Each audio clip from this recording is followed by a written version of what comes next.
Dear students, आज हम लोग समझेंगे सेक्शन 4 में कंक्लूसिव प्रूफ। लास्ट टाइम जो है मैंने आपको मे प्रिज्यूम और शैल प्रिज्यूम के बारे में बताया था। कंक्लूसिव प्रूफ के बारे में मैंने आपको उस दिन बताना रह गया था टाइम की शॉर्टेज की वजह से, क्योंकि वीडियो ज़्यादा लंबा हो जाता है तो अपलोड होने में प्रॉब्लम होती है। तो कंक्लूसिव प्रूफ जो है, जिसे हम हिंदी में बोलते हैं निश्चयात्मक सबूत। देखिए यहाँ पर एक कहा गया है कि कंक्लूसिव प्रूफ के बारे में समझाया गया है। जो डेफिनेशन दी हुई है उसमें कहा गया है कि जहाँ पर एक तथ्य जो है दूसरे तथ्य का निश्चयात्मक सबूत अगर घोषित कर दिया जाता है तो एक तथ्य के साबित हो जाने पर दूसरे तथ्य को साबित करने की आवश्यकता नहीं होती है। कंक्लूसिव प्रूफ के बारे में समझ लीजिए।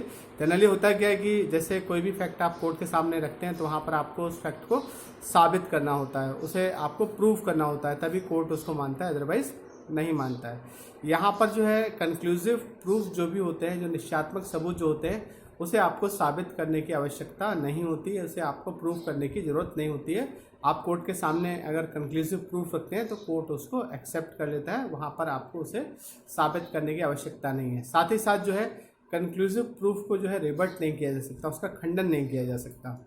एक्सेप्शनल कंडीशंस को छोड़कर, अपवादित दशाओं को छोड़कर, जो कंक्लूसिव प्रूफ होगा वो खंडनीय नहीं होता। उसके अगेंस्ट जो है सबूत की मांग न्यायालय नहीं करेगा वहाँ पर, और उसको जो है रिबट नहीं किया जा सकता, साक्ष्य देकर उसको समाप्त नहीं किया जा सकता। जैसे प्रिजम्पशन के बारे में मैंने आपको बताया था मे प्रिज्यूम और शैल प्रिज्यूम वाले में, कि प्रिजम्पशन अगर जो है मे प्रिज्यूम वाली है या शैल प्रिज्यूम वाली है तो उसका खंडन किया जा सकता है।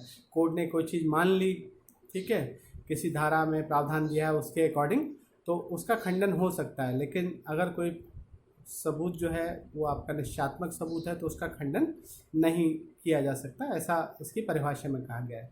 तो कंक्लूसिव प्रूफ समझ लीजिए होता क्या है। इसमें दिया हुआ है कि एक तथ्य जो है अगर दूसरे तथ्य का निश्चयात्मक सबूत घोषित कर देते हैं तो एक तथ्य के साबित करने पर दूसरे तथ्य को हमें साबित करने की आवश्यकता नहीं है। यहाँ पर हम इस तरह समझेंगे, जैसे मान लीजिए दो तथ्य हैं, ठीक है, और जो दूसरा तथ्य है वो पहले वाले तथ्य का निश्चयात्मक सबूत घोषित किया गया है इस एक्ट के अकॉर्डिंग, राइट। दो तथ्य हैं, तो दूसरा तथ्य जो है पहले वाले तथ्य का निश्चयात्मक सबूत घोषित किया गया है। तो यहाँ पर जो है अगर हम पहला तथ्य साबित कर दें तो दूसरे तथ्य को हमें साबित करने की आवश्यकता नहीं होगी, क्योंकि दूसरा तथ्य जो है वो पहले वाले तथ्य का निश्चयात्मक सबूत घोषित किया गया है। एज फॉर एग्जाम्पल, जैसे धारा 112 जो है इंडियन एविडेंस एक्ट की जो है, उसमें कंक्लूसिव प्रूफ के बारे में बताया गया है। उसमें कहा गया है कि लेजिटिमेसी ऑफ द चाइल्ड, बच्चे के धर्मजत्व के बारे में उसमें कहा गया है।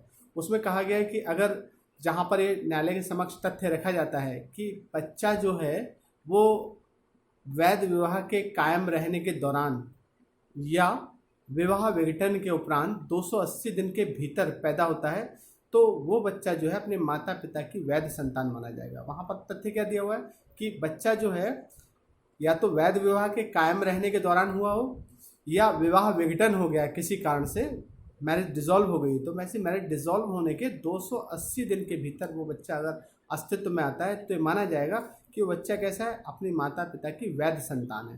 तो यहाँ पर दो तथ्य हैं। पहला तथ्य है कि बच्चा जो है कब होना चाहिए, वैध विवाह के कायम रहने के दौरान हुआ हो या मैरिज डिसॉल्व हो गई है या विवाह का विघटन हो गया है तो 280 दिन के भीतर हुआ। तो जहाँ पर हम एक के तथ्य प्रूव कर दें कि बच्चा जो है वो वैध विवाह के कायम रहने के दौरान हुआ है, या हमें साबित कर दें कि वो जो है विघटन के बाद 280 दिन के भीतर हुआ है, तो दूसरी चीज़ हमें साबित करने की जरूरत नहीं है कि बच्चा वैध है या अवैध। दूसरा तथ्य अपने आप साबित मान लिया जाएगा कि वो बच्चा कैसा है, वो वैध बच्चा है, वो अपने माता पिता की वैध संतान है। वो जो है आपका वैध नहीं करना चाहिए, आपको धर्मज संतान करना चाहिए। वो जो चाइल्ड जो है आपका लेजिटिमेट चाइल्ड है। जैसे मान लीजिए, उसको हम दूसरी तरह समझ सकते हैं, जैसे जहाँ पर हमें साबित कर दें कि दो जो भाई जो हैं वो आपस में रियल ब्रदर हैं, वो फुल ब्लड रिलेशन उनके बीच में। फुल ब्लड रिलेशन का मतलब होता है जहाँ पर उनके पिता जो है एक ही है, ठीक है। तो फुल ब्लड रिलेशन मतलब जहाँ पर दोनों हम साबित करें दोनों भाई जो है कैसे हैं, दोनों सगे भाई हैं, दोनों के बीच में जो है रक्त संबंध है, पूर्ण रक्त संबंध से संबंधित है, तो हमें दूसरा तथ्य साबित करने की फिर आवश्यकता नहीं है कि उनका पिता एक ही होगा, ठीक है। क्योंकि ये जो है इस बात का कंक्लूसिव प्रूफ होता है कि जहाँ पर बच्चे जो हैं, लड़के जो हैं, वो अगर सगे हैं, डिक्लेयर कर दिया गया उनके बीच में जो है खून का संबंध है, तो दूसरी बात ये साबित करने की हमें आवश्यकता नहीं होगी वहाँ पर कि इनका पिता एक ही होगा। वो ऑब्वियस सी बात है, ये कंक्लूसिव प्रूफ है उस चीज़ का। ठीक इसी तरह से जो है धारा 82 जो है आईपीसी की, उसमें भी इसी तरह से दिया हुआ है कि धारा 82 कहती है कि 7 साल से कम उम्र का अगर कोई व्यक्ति है उसके द्वारा किया गया कार्य अपराध नहीं माना जाएगा। तो वहाँ पर एक आगे 7 साल से कम उम्र का कोई व्यक्ति है उसके द्वारा कोई कार्य किया जाए उसे अपराध नहीं मानेंगे। तो हम केवल एक चीज़ ये साबित कर दें कि जो अपराध करने वाला व्यक्ति है वो 7 साल से कम का है, तो हमें दूसरा तथ्य जो उसके साथ जुड़ा हुआ है कि उसने अपराध किया या नहीं किया इसे साबित करने की आवश्यकता नहीं है, वो अपने आप प्रूफ मान लिया जाएगा। क्यों? क्योंकि धारा 82 क्या कहती है कि जहाँ पर ये साबित कर दिया, मतलब जहाँ पर कोई व्यक्ति ऐसा है जिसकी उम्र 7 साल से कम है तो उसके द्वारा किया गया कार्य अपराध नहीं माना जाएगा। तो जहाँ हमने एक तथ्य साबित कर दिया कि भाई बच्चा जो है 7 साल से कम का है, तो हमें फिर दूसरा तथ्य साबित करने की आवश्यकता नहीं है कि उसने अपराध किया या नहीं किया, क्योंकि वहाँ पर ऑलरेडी कहा गया है कि उसके द्वारा किया गया कार्य अपराध नहीं होगा। तो यहाँ पर सिंपल इसमें कंक्लूसिव प्रूफ की डेफिनेशन में कहा गया है कि जहाँ पर एक तथ्य दूसरे तथ्य का अगर निश्चयात्मक सबूत घोषित किया गया है तो एक के साबित होने पर दूसरे को साबित करने की आवश्यकता नहीं होती। कंक्लूसिव प्रूफ के कुछ एक्सेप्शंस भी हैं, आपके अपवाद भी हैं। इसके प्रोविजंस मैंने आपको लास्ट टाइम मैंने बोर्ड पर लिखकर भी बताए थे। कंक्लूसिव प्रूफ वाले जो धाराएं हैं वो धारा 41 है, धारा 112 है, 115 है, 116 है, 117 है और आईपीसी की धारा 82 है जिसमें कंक्लूसिव प्रूफ के बारे में बताया गया है। कुछ जगह पर इसके एक्सेप्शंस हैं, अदरवाइज जो है ये बिल्कुल क्लियर है कि कंक्लूसिव प्रूफ को रिवर्ट नहीं किया जा सकता। अब इसके बाद जो है हमारा जो सेक्शन 4 जो है वो समाप्त हो गया है। सेक्शन 4 के बाद जो हम लोग डिस्कस करेंगे वो डिस्कस करेंगे सेक्शन 5। सेक्शन 5 जो है एविडेंस एक्ट का बहुत महत्वपूर्ण है, उसमें बताया गया है सेक्शन 5 जो है यहाँ से सेक्शन 4 के बाद जो है चैप्टर 2 स्टार्ट हो जाता है, अध्याय 2 स्टार्ट हो जाता है और इसमें जो है आपका जो प्रोविजंस हैं धारा 5 से लेकर 55 तक आपके प्रोविजंस दिए हुए हैं। और ये अध्याय जो है रेलेवेंसी ऑफ द फैक्ट के नाम से तथ्यों की सुसंगति से संबंधित है। जैसे हम बात करते हैं कि कोर्ट के सामने जो है आप जो भी तथ्य देंगे वो सुसंगत होना चाहिए या विवादक तथ्य होना चाहिए, तभी आप सबूत के तौर पर न्यायालय के समक्ष रखेंगे। तो कौन कौन से तथ्य सुसंगत हैं, आपको कैसे पता चलेगा कि आपका फैक्ट जो है रेलिवेंट है या नहीं है? तो आप सेक्शन 5 से लेकर 55 तक चैप्टर 2 देखेंगे और वहाँ पर कहीं आपका जो तथ्य जो है आ रहा है तो इट मीन्स वो रेलिवेंट है। ठीक है, तो सेक्शन 5 से लेकर 55 तक सुसंगतता के बारे में है, रेलिवेंसी के बारे में है कि कौन कौन से तथ्य सुसंगत होंगे। जैसे सेक्शन 5 जो है वो बहुत इंपॉर्टेंट है क्योंकि सेक्शन 5 ही हमें बताता है कि कौन कौन से फैक्ट जो है आप कोर्ट के सामने एज एविडेंस रख सकते हैं, न्यायालय के समक्ष जो है कौन कौन से तथ्य आप साक्ष्य के तौर पर दे सकते हैं। तो सेक्शन 5 जो है उसमें जब हम लोग पढ़ते हैं तो उसमें बताया गया है 2 तरह के तथ्य ऐसे हैं जिन्हें न्यायालय के समक्ष जो है आप एज एविडेंस रख सकते हैं। पहला आपका फैक्ट इन इशू और दूसरा आपका रेलिवेंट फैक्ट। पहला आपका विवादक तथ्य और दूसरा आपका सुसंगत तथ्य। विवादक तथ्य और सुसंगत तथ्य की परिभाषा मैं आपको पहले ही बता चुका हूँ।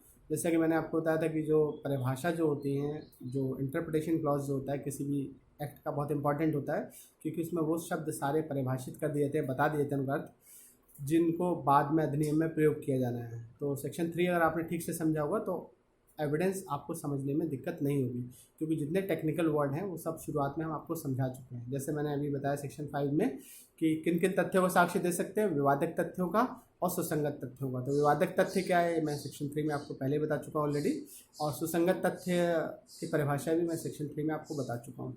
तो केवल 2 तरह के तथ्य आप न्यायालय के समक्ष रखेंगे जिन्हें रेलिवेंट मतलब जिन्हें आप साक्ष्य के तौर पर दे सकते हैं, विवादक तथ्य और सुसंगत तथ्य। तो विवादक तथ्य तो आप आराम से डिसाइड कर सकते हैं कि कौन से हैं। पक्षकारों के बीच जिस तथ्य को लेकर मतभेद हो, जिसको लेकर डिस्प्यूट हो, जिस फैक्ट को लेकर, वो क्या है? फैक्ट इन इशू है। हमारे आपके बीच में जिस तथ्य को लेकर विवाद है, मैं कहता हूँ हाँ, आप कहते हैं ना। जैसे मैं कहता हूँ ए ने बी का मर्डर किया, आप कहते हैं ए ने बी का मर्डर नहीं किया। हमारे बीच में लड़ाई का मुद्दा क्या है, विवाद का मुद्दा क्या है? क्या ए ने बी का मर्डर किया या नहीं किया? Fact in issue is whether a murdered B or not. क्या ए ने बी का मर्डर किया या नहीं किया, ये हमारे बीच में फैक्ट इन इशू है। तो सेक्शन 5 क्या बताता है कि विवादक तथ्य का साक्ष्य दिया जा सकता है और सुसंगत तथ्य का। तो विवादक तथ्य तो आप तुरंत घटना देख के बता देंगे कि कौन सा तथ्य जो है विवादक है। अब बात आती है सुसंगत तथ्य। सुसंगत तथ्य कौन कौन से होंगे? तो मैंने भी आपको बताया सेक्शन 6 से लेकर 55 तक, धारा 6 से लेकर 55 तक अलग अलग तथ्यों को सुसंगत बताया गया है। तो आप जो तथ्य न्यायालय के समक्ष रखना चाहते हैं विवादक तथ्य के अलावा, तो वो जो है आपका सुसंगत तथ्य है या नहीं, आप कैसे डिसाइड करेंगे? आप धारा 6 से लेकर धारा 55 तक देखेंगे कि आपका तथ्य वहाँ पर कहीं पर आ रहा है या नहीं आ रहा है। जैसे किसी अपराध की कोई व्यक्ति स्वीकृति अगर करता है, किसी अपराध को अगर व्यक्ति स्वीकार करता है तो उसको बोलते हैं संस्वीकृति, उसे हम बोलते हैं कन्फेशन। तो कन्फेशन क्या रेलिवेंट होगा या नहीं होगा, तो हम लोग पढ़ते हैं धारा 24 से लेकर 30 तक कन्फेशन से रिलेटेड प्रोविजंस के बारे में, और वहाँ बताया गया है अलग अलग कन्फेशन के बारे में कि अगर इन इन परिस्थितियों में कन्फेशन है तो रेलिवेंट होगा। तो कन्फेशन के अलावा कोई और तथ्य मान लीजिए है, तो वो तथ्य आपका सुसंगत है या नहीं है, तो इसको देखने के लिए आप सेक्शन 6 से लेकर 55 तक देखेंगे। अगर उनमें से कहीं भी आपका फैक्ट अगर आ रहा है तो रेलिवेंट है और उसे आप कोर्ट में एविडेंस के तौर पर दे सकते हैं। ऐसा हम इसलिए करेंगे क्योंकि सेक्शन 5 जो है वो आपका बताता है कि कौन कौन से तथ्यों का साक्ष्य आप देंगे। उसमें जब हम पढ़ते हैं सेक्शन 5 में तो कहा गया है केवल और केवल आप विवादक तथ्य और सुसंगत तथ्यों का साक्ष्य देंगे। तो विवादक तथ्य तो आप घटना को देख के ही बता सकते हैं, जिसको लेकर पक्षकार असहमत हो, वो सभी तथ्य जो है आपका विवादक तथ्य होंगे। और सुसंगत तथ्य अगर आपको देखना है तो अभी हम आपको पढ़ाएंगे भी सेक्शन 6 से लेकर 55 तक, तो उनमें जो फैक्ट्स दिए, उनमें जो तथ्य दिए हैं वो आपका सुसंगत है। अगर उनमें आपका तथ्य आ रहा है तो रेलिवेंट है, उसका साक्ष्य आप देंगे, अदरवाइज नहीं देंगे।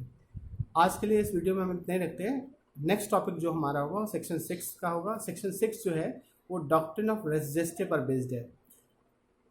सेक्शन 6 में डॉक्ट्रिन ऑफ रेस जेस्टे जो दिया हुआ है, जो सेक्शन 6 का जो आधार है डॉक्ट्रिन ऑफ रेस जेस्टे, वो मोस्ट इम्पॉर्टेंट है, आपसे पूछा जाता है, ठीक है।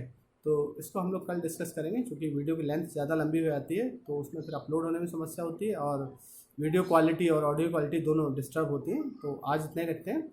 नेक्स्ट टॉपिक हम लोग कल देखेंगे डॉक्ट्रिन ऑफ रेस जेस्टे या सेक्शन 6, ठीक है। Thank you.